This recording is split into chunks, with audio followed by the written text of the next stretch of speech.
প্রিয় শিক্ষার্থী বন্ধুরা, সবাইকে শুভেচ্ছা জানিয়ে আজকে ক্লাসে স্বাগত জানাচ্ছি। আমি কাকলি চক্রবর্তী, সহকারী শিক্ষক বিজ্ঞান, নূরনগর আবদা মাধ্যমিক শিক্ষা নিকেতন। আশা করি তোমরা ভালো আছো, সুস্থ আছো এবং নিরাপদে বাড়িতে আছো। প্রিয় শিক্ষার্থী বন্ধুরা, আজকে আমরা যে ক্লাসের জন্য এখানে অংশগ্রহণ করতে যাচ্ছি সেটা শ্রেণী নবম দশম, বিষয় জীববিজ্ঞান, অধ্যায় পঞ্চম।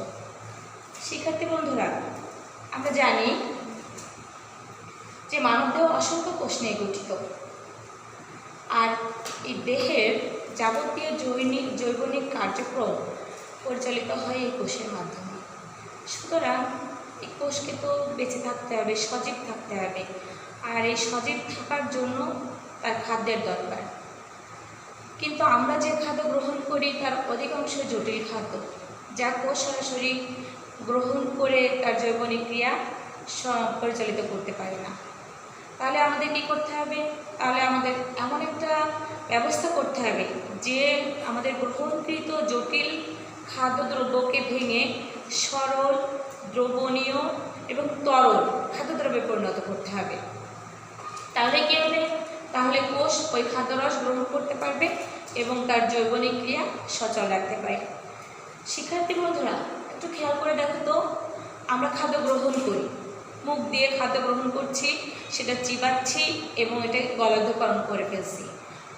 কয়েক ঘন্টা পরে আমরা দেখতে পাচ্ছি যে এটা খাদ্যের যে অপাচ্য অংশ সেটা বা উচ্ছিষ্ট অংশ সেটা মল আকারে দেহের বাইরে নিষ্কাশিত হচ্ছে। এখন আমরা খাচ্ছি আর মল আকারে দেহের বাইরে নিষ্কাশিত হচ্ছে, এটা আমরা দেখতে পাচ্ছি বা বুঝতে পারছি, কিন্তু এর ভিতরে ঘটে যাওয়া কিছু কার্যকলাপ আছে।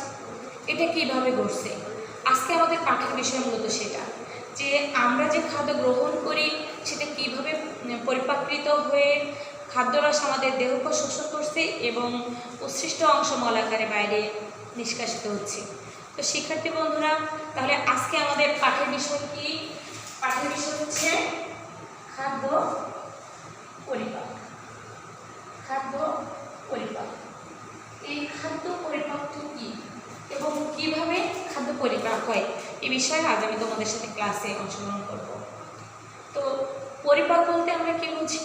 পরিপাক বলতে আমরা বুঝি যে জটিল প্রক্রিয়ার মাধ্যমে আমাদের গ্রহণকৃত জটিল খাদ্যদ্রব্য ভেঙে দ্রবণীয়, তরল এবং সরল খাদ্য উপাদানে পরিণত হয়, যা আমাদের দেহের প্রত্যেকটি কোষ গ্রহণ করতে পারে, তাকে পরিপাক বলে। এখন এই পরিপাক ক্রিয়া সংগঠিত হতে গেলে কতগুলো অঙ্গ এখানে অংশগ্রহণ করে। এই পরিপাক ক্রিয়া সংগঠিত হতে গেলে যে তন্ত্র বা অঙ্গগুলো অংশগ্রহণ করছে সেগুলো নিয়েই আমাদের পরিপাক তন্ত্র গঠিত হয়। এখন পরিপাক তন্ত্র গঠিত হয় কিভাবে? দেখো, পরিপাক তন্ত্র গঠিত হতে গেলে যে যে অঙ্গগুলো দরকার সেগুলো আমি তোমাদের সাথে এখনই বলবো। তার আগে আরেকটা কথা বলি, এই যে খাদ্যদ্রব্য আমরা গ্রহণ করছি এটা দুই ভাগে শোষিত হওয়ার পরে দুই ভাগে শোষিত হয়, সেটা যান্ত্রিক প্রক্রিয়া আর হচ্ছে রাসায়নিক প্রক্রিয়া। যান্ত্রিক প্রক্রিয়াকে কি? যান্ত্রিক প্রক্রিয়া আমরা খাদ্যদ্রব্য সংগ্রহ করে সেটা আমাদের মুখগহ্বরের মাধ্যমে প্রেরণ করে সেখানে মুখগহ্বরে যে দাঁত আছে সে দাঁতের মাধ্যমে কর্তন করে ছেদন করে সেখান থেকে গিয়ে গলাধঃকরণ করে ফেলছি, এটা মূলত যান্ত্রিক প্রক্রিয়া। আর রাসায়নিক প্রক্রিয়া কি? রাসায়নিক প্রক্রিয়া হচ্ছে গলাধঃকরণ হওয়ার পরে যে খাদ্যবস্তুগুলো পাকস্থলিতে যাওয়া, সেখান থেকে বিভিন্ন এনজাইম, বিভিন্ন লালারস বা বিভিন্ন জৈব রাসায়নিক ক্রিয়ার মাধ্যমে যে পাচিত হচ্ছে, সে পাচিত রসে আমাদের দেহকোষ শোষণ করছে আর অপাচ্য অংশ মল আকারে বের হয়ে যাচ্ছে। এখন এই রাসায়নিক ক্রিয়া এবং যান্ত্রিক ক্রিয়া সুষ্ঠু সুন্দরভাবে পরিচালিত হওয়ার জন্য আমাদের পরিপাকতন্ত্র কতগুলো অঙ্গের প্রয়োজন হয়। এই অঙ্গগুলো কিভাবে গঠিত হচ্ছে, তাদের কার্যকলাপ কী, সেটা মূলত আজকে আমাদের জানার বিষয়। তো শিক্ষার্থী বন্ধুরা, একটু লক্ষ্য করো, আমি একটা চিত্র অঙ্কন করছি, তোমরা একটু আমার সাথে লক্ষ্য করবে। সাথে তোমাদের পাঠ্য বইয়ের 111 নম্বর পেজে 5.7 পরিপাকতন্ত্র বলে একটা চিত্র আছে, সেটা লক্ষ্য করবে এবং নিজের খাতায় এটা একটু অঙ্কন করার চেষ্টা করো, তাহলে আমার ক্লাসের সাথে তোমাদের বুঝতে সুবিধা হবে। একটু লক্ষ্য করো, আমি একটা চিত্র অঙ্কন করার চেষ্টা করছি। চিত্রটা এটা হচ্ছে আমাদের মুখগহ্বর, এটা আমাদের মুখগহ্বর ছিল বলবো। এখান থেকে আসছে দেখো একটা মোচার মতো আকৃতি বিশিষ্ট একটা অঙ্গ, যেটাকে আমরা বলি পাকস্থলী। এই পাকস্থলী থেকে দেখো এখান থেকে আঙ্গুলের মতো কতগুলো অভিক্ষেপের সৃষ্টি হচ্ছে এবং এটা দেখো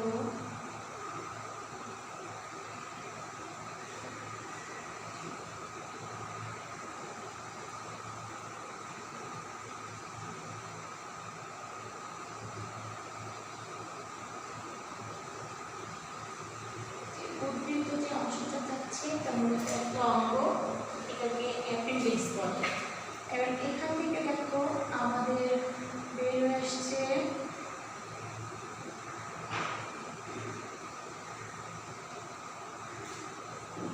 শিক্ষার্থী বন্ধুরা, তোমরা যদি লক্ষ্য করে থাকো তাহলে দেখতে পাবে যে এটা মূলত পিত্তথলি।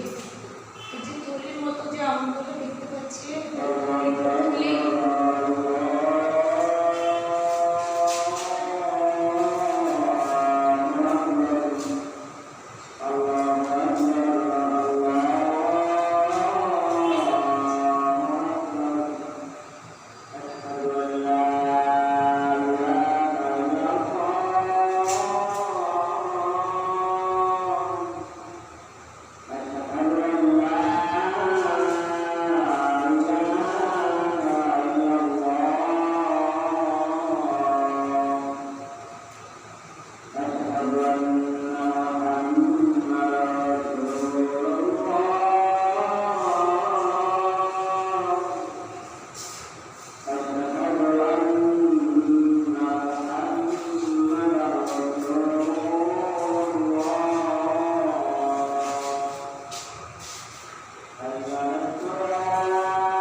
শিক্ষার্থী বন্ধুরা, একটু লক্ষ্য করো, আমি একটা চিত্র অঙ্কন করেছি যাতে তোমাদের একটু বুঝতে সুবিধা হয়।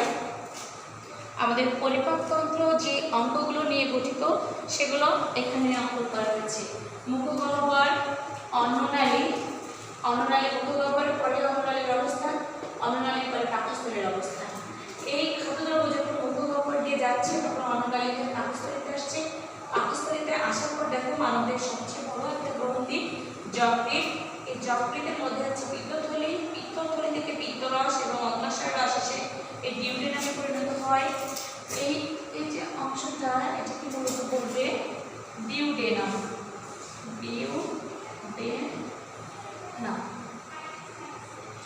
ডিউডেনাম। ডিউডেনাম থেকে যে আঙুলের মতো অভিক্ষেপগুলো দেখতে পাচ্ছি এটা মূলত ক্ষুদ্রান্ত। এই যে বড় যে মোটা অংশটা তোমরা দেখতে পাচ্ছ এই ক্ষুদ্রান্ত যে শেষ হয়েছে সিকামে, সিকাম থেকে গঠন হচ্ছে যে বড় অংশ এটাকে আমরা বুঝতে পারছি বৃহদন্ত, বৃহদন্ত শেষ হয়েছে মলাশয় এবং পায়ুপথের মাধ্যমে। ক্ষুদ্রান্তের যে অগ্রগামী যে অংশটা দেখতে পাচ্ছি এটা মূলত অ্যাপেন্ডিক্স। এটা মানবদেহের জন্য মানবদেহে আছে, এটা আহামরি কার্যকরী কোনো ভূমিকা রাখে না। তবে যদি কোনো কারণে এই খাদ্যরস অ্যাপেন্ডিক্সের মধ্যে যে এটা ফুলে মোটা হয়ে যায় বা কোনো কারণে অসুস্থতা বোধ করে মানুষের কারণে, তাহলে এটাকে কেটে আমাদের আউট করতে হবে। তো শিক্ষার্থী বন্ধুরা, আসল পৌষ্টিকতন্ত্র এই পরিপাকতন্ত্র গঠন হয়েছে যে অঙ্গগুলো নিয়ে সেগুলো একটু বিবরণ আমরা দেখি। প্রথমে আছে দেখো মুখ, মুখ বা মুখগহ্বরটি। মুখ হচ্ছে আমাদের নাকের ঠিক নিচে আড়াআড়িভাবে যে গোলাকার ছিদ্র বিদ্যমান, তার দেখো দুটো জল আছে, উপরে নিচে ঠোঁট আছে, এটাই আমাদের মুখ। আর মুখছিদ্র, এই মুখছিদ্র বা মুখগহ্বরের মধ্যে আছে তিনটা অংশ। মুখগহ্বরের মধ্যে আছে তিনটা অংশ যা পরিপাকে সক্রিয় অংশগ্রহণ করে। একটা হচ্ছে দাঁত। একটা পূর্ণবয়স্ক মানুষের দেহে 32টা দাঁত থাকে, উপরের চলে থাকে 16টা, নিচের চলে থাকে 16টা। এই 16টা দাঁতের মধ্যে হচ্ছে 4 শ্রেণীর দাঁত: কর্তন, ছেদন, অগ্রপেশন আর পেশন। প্রতিটা উপরের পাখিতে যে 16টা দাঁত আছে সেখানেও হচ্ছে 4টা করে দাঁত। একটা হচ্ছে কর্তন, আমরা যে খাদ্যবস্তু গ্রহণ করি সেটাকে কেটে টুকরো টুকরো করে দেয়। একটা হচ্ছে ছেদন, সেটাকে টুকরো করে দেওয়ার জন্য। আর অগ্রপেশন মানে পেস্ট করে দেওয়া আর কি। তারপরে আছে দেখো এটা খাদ্যবস্তু চর্বণ পেশনের সহায়তা করে। তারপরে আছে তোমার মুখের মধ্যে আছে জিহ্বা। জিহ্বা কি? জিহ্বা একটা মাংসল অঙ্গ যা খাদ্যবস্তু স্বাদ গ্রহণে সহায়তা করে। আর কি করে? জিহ্বার নিচে আছে লালা গ্রন্থি। জিহ্বার নিচে অবস্থিত লালা গ্রন্থি। এই লালা গ্রন্থি জিহ্বার নিচে আছে একটি, এবং আমাদের দুই কানের ঠিক নিচে জলের এখানে অবস্থিত দুটি লালা গ্রন্থি। এই লালা গ্রন্থি থেকে নিঃসৃত হয় লালারস। এই লালারস কী করে? খাদ্যবস্তুগুলোকে পিচ্ছিল করে এবং খাদ্য গলাধঃকরণে সহায়তা করে। তো শিক্ষার্থী বন্ধুরা, আমরা পরিপাকতন্ত্রের মুখগহ্বরের কথা জানলাম। তারপরে সে অন্ননালী, খাদ্য গ্রহণ করার পরে সেটা আসে অন্ননালীতে। অন্ননালী হয়ে সেই খাদ্য চলে যায় পাকস্থলীতে। পাকস্থলীতে খাদ্য আসার পরে এই পাকস্থলীতে নিঃসৃত হয় পাচক রস। পাকস্থলীতে নিঃসৃত হয়, আমরা জানি HCl, যা খাদ্যবস্তুগুলোকে পিষে পেস্ট একেবারে মন করে ফেলে। এবং এই পাকস্থলীর গায়ে আছে অনেক পেশিবহুল কোষ। পেশিবহুল কোষ যেগুলো খাদ্যরস শোষণ করতে সহায়তা করে। পাকস্থলীতে এই খাদ্য পেশন করে খাদ্য রস শোষণ করতে সাহায্য করছে। দেখো আমাদের এই অন্ননালীর পরে যে অবস্থিত যকৃৎ, মানবদের সবচেয়ে বড় গ্রন্থি, পরিপাকে অত্যন্ত ভূমিকা পালন করে। এই যকৃতের মধ্যে অবস্থিত পিত্তথলি। যকৃতের মধ্যে যে পিত্তথলি, যকৃৎ থেকে পিত্তথলিতে পিত্তরস উৎপন্ন হয়। পিত্তরস পিত্তনালী দিয়ে এসে ডিউডেনামে পৌঁছায় এবং অগ্ন্যাশয় থেকে অগ্ন্যাশয় রস সেই ডিউডেনামে পৌঁছায়। এই পাকস্থলীতে যে খাদ্য, সেই খাদ্য মন হয়ে আছে। মনকৃত খাদ্যকে আরও বেশি সরল দ্রবণীয় খাদ্য উপাদানে পরিণত করতে এই অগ্ন্যাশয় থেকে যে পিত্তরস, পিত্তথলি থেকে যে পিত্তরস অগ্ন্যাশয় রস আসে, এটা অত্যন্ত গুরুত্বপূর্ণ ভূমিকা পালন করে। ডিউডেনামের পরে দেখো খাদ্যবস্তুগুলো আমাদের ক্ষুদ্রান্তের মধ্য দিয়ে প্রবেশ করে। ক্ষুদ্রান্তের মধ্যে যে আঙ্গুলের মতো অভিক্ষেপগুলো দেখতে পাচ্ছি এদেরকে ভিলাই বলে। এর ভেতরে যে ভিলাইগুলো অবস্থিত, সেই ভিলাইগুলো ক্ষুদ্রান্তে পরিপাকৃত যে খাদ্যরস সেগুলোকে শোষণ করে আমাদের বিভিন্ন কোষে পৌঁছে দেয়। তাছাড়া দেখো ক্ষুদ্রান্তের মধ্যে রয়েছে আরও তিনটা অংশ। একটা হচ্ছে ডিউডেনাম। ডিউডেনাম ক্ষুদ্রান্তের শুরুটাই হচ্ছে ডিউডেনাম দিয়ে। ডিউডেনাম, তারপরে হচ্ছে ডিউডেনামের পরে আছে তোমার জেজুনাম আর ইলিয়াম। একটু দেখো, ইলিয়াম হচ্ছে ডিউডেনামের শুরু থেকে এই যে অংশগুলো দেখতে পাচ্ছি এগুলোকে আমরা বলবো জেজুনাম, মানে মাঝখানের যে অংশটা। আর ক্ষুদ্রান্তের শেষ যে অংশ, এই ক্ষুদ্রান্তের শেষ অংশটাকে আমরা, এই যে এখানে শেষ হয়েছে এটাকে আমরা বলবো ইলিয়াম। তাহলে একটা ক্ষুদ্রান্তের কাজ কি? ক্ষুদ্রান্তের কাজ পাকস্থলী থেকে যে মলকৃত খাদ্য ডিউডেনামে পৌঁছাবে, অর্থাৎ ক্ষুদ্রান্তের প্রথম অঙ্গে পৌঁছাবে, সেখানে যকৃৎ থেকে যে পিত্তথলির পিত্তরস, অগ্নাশয় থেকে অগ্নারস এসে ডিউডেনামে মিশ্রিত হবে। ডিউডেনামে মিশ্রিত হওয়ার পরে ওই খাদ্যবস্তুগুলোকে আরও পরিপাকে সহায়তা করবে। এই যে পাকস্থলী পিত্তরস থেকে যে এনজাইম বা পাচক রস নির্গত হচ্ছে, সেটা খাদ্যবস্তুর এই ক্রিয়াকে পরিপাককে আরও বেশি সহায়তা করবে। এখন এখানে একটা নতুন শব্দ চলে আসে, এনজাইম। আসলে এনজাইমটা কি? তোমরা বিয়েতে মানে ছেলে মেয়ের যে বিবাহ অনুষ্ঠিত হয় সেখানে ঘটকের নাম শুনেছ? ঘটক, সেটা তার কাছ থেকে সাধারণত ছেলে মেয়েদের মধ্যে একটা সম্পর্ক তৈরি করে দেওয়া, একটা সম্পর্ক তৈরি করে দিয়ে তাদের সম্পর্কের গতিকে ত্বরান্বিত করা, প্রথমে ঠিক করে দেওয়া, তারপরে তাদের বিবাহ অনুষ্ঠিত হওয়া, এই সব কিছু কিন্তু ঘটকের কাজ। অবশেষে লক্ষ্য করে দেখবা বিবাহ সম্পন্ন হয়ে যাওয়ার পরে কিন্তু ঘটক সে এই পুরো ক্রিয়াকলাপ থেকে সে অনুপস্থিত থাকে, কি তাই না? ঠিক এনজাইমের কাজ সেরকম। এনজাইম একটি অনুঘটক যা আমাদের দেহ থেকে নিঃসৃত হয় এবং বিভিন্ন দেহের বিভিন্ন জৈবনিক কার্যাবলীকে ত্বরান্বিত করে, তার গতিকে হ্রাস অথবা বৃদ্ধি করে, কিন্তু নিজে সম্পূর্ণ অনুপস্থিত থাকে, অর্থাৎ সে অংশ নেয় না। আবার এনজাইম কিন্তু বিভিন্ন কাজের জন্য নির্দিষ্ট, এক একটা কাজের জন্য এক একটা এনজাইম নির্দিষ্ট থাকে। তো লক্ষ্য করো, এবার যে নিঃসৃত এনজাইম ডিউডেনামে পৌঁছানোর পরে খাদ্যবস্তুগুলোকে পরিপাকে আরও বেশি সহায়তা করলো, তারপর সেগুলো এখান থেকে জেজুনাম হয়ে চলে আসছে ইলিয়ামে। ইলিয়াম হচ্ছে ক্ষুদ্রান্তের শেষ প্রান্ত। এই শেষ প্রান্তে খাদ্যবস্তু আসার পরে এখানে পরিপাকৃত খাদ্য, যে খাদ্য রস আর কি, সে খাদ্য রস কিন্তু শোষণ করা হয়ে যায়। এবার কি থেকে যায় অপাচ্য যে অংশ, অপাচ্য অংশ ক্ষুদ্রান্তের একটু লক্ষ্য করো, দেখো ক্ষুদ্রান্তের যে শেষে একটা অভিক্ষেপ দেখতে পাচ্ছি, উদ্বৃত্ত একটা অভিক্ষেপের মতো, এই অংশটা অ্যাপেন্ডিক্স। এই অংশটা মানবদেহে অবস্থিত। এ আহামরি আমাদের শরীরের জন্য কোনো উপকারী ভূমিকা পালন করে না, কিন্তু এ অপকারী ভূমিকা পালন করতে পারে। যদি কোনো কারণে, কোনো শারীরিক অসুবিধার কারণে যদি এই খাদ্যবস্তু অ্যাপেন্ডিক্সে প্রবেশ করে অ্যাপেন্ডিক্স ফুলে মোটা হয় বা ফেটে যায়, তখন এটা মানবদেহের জন্য অত্যন্ত ক্ষতিকর। যদি এরকম পরিবেশ সৃষ্টি হয় তাহলে তখন আমাদের ডাক্তারের সহায়তা নিয়ে সেটাকে আমাদের দেহ থেকে কেটে ফেলতে হবে। এবার দেখো, এই যে ক্ষুদ্রান্তের শেষ প্রান্ত, ক্ষুদ্রান্তের যে শেষ প্রান্ত থেকে শুরু হলো তোমার বৃহদন্ত্র। বৃহদন্ত্রের যে শুরুর অংশটা, এটাকে আমরা সিকাম বলি। সিকাম থেকে শুরু করে এখানে এসে দেখো ক্ষুদ্রান্তের পর দিয়ে যে মোটা নালীর মতো অংশ চলে আসছে, এটা ক্ষুদ্রান্ত। ক্ষুদ্রান্ত তিনটা অংশ নিয়ে গঠিত, সিকাম, কোলন আর মলাশয়। এই যে অপাচ্য যে খাদ্যবস্তু, এটা বৃহদন্ত্রের মধ্য দিয়ে এসে তোমার মলাশয়ে এখানে অবস্থিত হচ্ছে, মলাশয়ে অবস্থিত হচ্ছে এবং মলাশয় থেকে সেটা পায়ের মাধ্যমে দেহের বাইরে নিষ্কাশন হচ্ছে। তাহলে শিক্ষার্থী বন্ধুরা, আমরা যে চিত্রটা অঙ্কন করলাম এবং তোমরা তোমাদের বইয়ের 112 নম্বর পেজে চিত্রটা আছে, তোমরা তোমাদের খাতায় অঙ্কন করবে এবং এটা দেখবে যে তুমি ঠিকঠাক পাচ্ছ কিনা। যদি কোনো অসুবিধা হয় আমার সাথে যোগাযোগ করবে, আমি চেষ্টা করব তোমাদের সমস্যার সমাধান করে দেওয়ার। তো শিক্ষার্থী বন্ধুরা, এই পরিপাকতন্ত্র শুরু হয়েছে উপগহ্বর থেকে আর শেষ হচ্ছে পায়ুছিদ্রের মাধ্যমে। পায়ুছিদ্রের মাধ্যমে গিয়ে মলাশয়ের যে মল জমা হয়, ওই উৎসৃষ্ট মল দেহের বাইরে নিষ্ক্রান্ত হয়।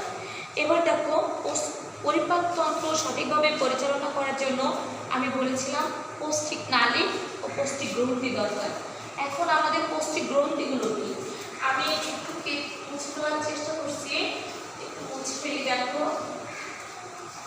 একটু মুছে ফেলে আমি পৌষ্টিক গ্রন্থিটা একটু চেষ্টা করবো অঙ্কন করার।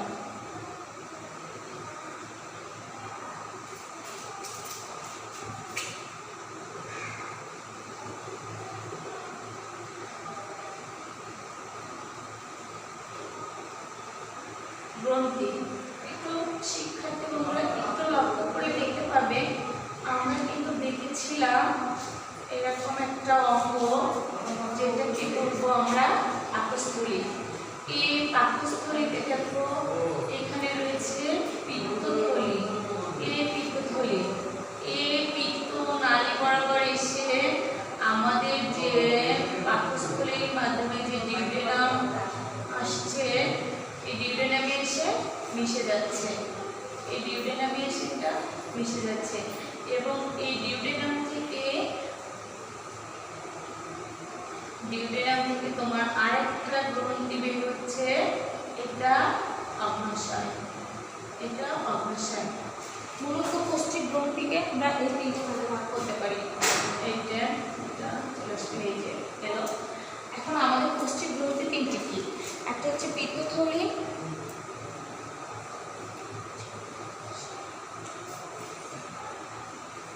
পশ্চিম গ্রন্থি, একটা হচ্ছে এই যকৃতের পিত্তথলি, যকৃৎ, পিত্তথলি, পিত্তথলি, অগ্ন্যাশয়, আর হচ্ছে লালারস। লালারস আমি তোমাদের একটু আগে বোঝালাম যে লালাটা আমাদের মুখগহ্বরের মধ্যে উৎপন্ন হয়। মুখগহ্বরের মধ্যে তিনটি লালা গ্রন্থি রয়েছে। সে লালা গ্রন্থি থেকে যে লালারস নিঃসৃত হয় সেটা পরিপাকে অংশগ্রহণ করে। দেখো যেসব গ্রন্থির রস খাদ্য পরিপাকে অংশগ্রহণ করে তাকে পরিপাক গ্রন্থি বলে। আমাদের শরীরে সাধারণত মানবদেহে যে পরিপাক গ্রন্থিগুলো রয়েছে সেগুলো হলো লালা গ্রন্থি, যকৃৎ আর অগ্ন্যাশয়। রয়েছে লালা গ্রন্থি, যকৃৎ আর অগ্ন্যাশয়। মানুষের 3 জোড়া লালা গ্রন্থি আছে। আমি আগে তোমাদের সাথে বলেছি আমাদের 2 কানের সামনে ও 2 কানের সামনে ও নিচে, চোয়ালের নিচে এখানে 2টো লালা গ্রন্থি অবস্থিত, আর জিহ্বার তলদেশে একটা লালা গ্রন্থি অবস্থিত। এই লালা গ্রন্থি থেকে পৃথক পৃথক নালীর মাধ্যমে মুখগহ্বরে উন্মুক্ত। লালা গ্রন্থি থেকে নিঃসৃত লালারস নামে যে নিঃসৃত লালা নির্গত হয়, লালায় থাকে টায়ালিন নামক এক ধরনের এনজাইম, যা খাদ্যবস্তুগুলোকে পিচ্ছিল করতে, এবং পানি থাকে, লালারসে পানিও থাকে, এই যা খাদ্যবস্তুগুলোকে পিচ্ছিল করতে বা খাদ্যবস্তু গলাধকরণে সহায়তা করে। শিক্ষার্থী বন্ধুরা, একটু কথা বলি। মনে করো তুমি তোমার সামনে আমরা কোনো খাদ্যদ্রব্য, কোনো খাদ্যবস্তু দেখলাম বেশ সুগন্ধযুক্ত, বা যারা মিষ্টি খেতে পছন্দ করি বা টক জাতীয় খাদ্য খেতে পছন্দ করি, এরকম কোনো খাদ্য যদি আমাদের সামনে থাকে তাহলে আমরা কিন্তু লক্ষ্য করব, আমরা বলি আর না বলি আমাদের মুখের মধ্যে কিন্তু পানি চলে আসবে। এই পানিটা কি? পানিটাই মূলত লালা গ্রন্থি থেকে নিঃসৃত রস। অর্থাৎ খাদ্যবস্তু দেখে খাদ্য গ্রহণে আমাকে আগ্রহী করে তোলা, খাদ্য গ্রহণে আগ্রহী করে তোলা। আর এই যে লালারস, এই লালা রসটায় যে টায়ালিন থাকে, আমি একটু আগে বলেছি টায়ালিন একটি এনজাইম, এনজাইমের কাজ কি? ও অপরিবর্তিত থাকবে, কিন্তু ওই ক্রিয়াকেও ত্বরান্বিত করবে। তাহলে যে খাদ্যবস্তু আমরা গ্রহণ করছি সেটাকে চিবিয়ে টুকরা করে বা মন পেশ যাই বলি সেটাকে গলাধকরণ করতে সহায়তা করে। এবার আসো যকৃৎ। যকৃৎ আমরা দেখেছি আমাদের শরীরের মধ্যচ্ছদা থাকে, এই যে অন্ননালীর পরে মধ্যচ্ছদা বা ডায়াফ্রামের নিচে অবস্থিত একটা যকৃৎ, মানবদের সবচেয়ে বড় গ্রন্থি। এই যকৃৎ কিন্তু মানবদের সবচেয়ে বড় গ্রন্থি এবং এটা লালচে খয়েরি রঙের। মানুষের দেহে যে যকৃৎ আছে সেটা মূলত 4টা খণ্ড। সেটা আমরা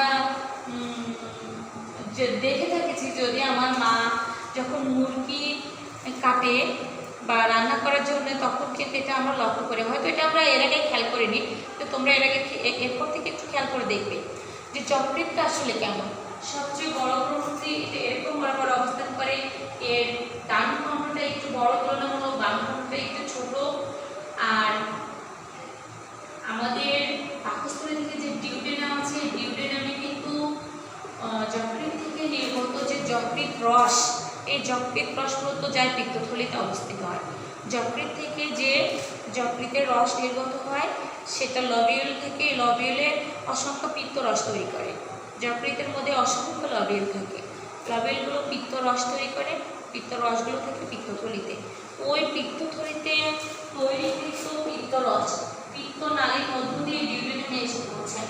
অনুরূপভাবে অগ্ন্যাশয়, যে অগ্ন্যাশয় কথা পরে বলি, পিত্তথলিতে এসে পৌঁছায় এবং এই পিত্তরস পেস্টকৃত বা বন্ডকৃত খাদ্যকে পরিপাকে সহায়তা করে।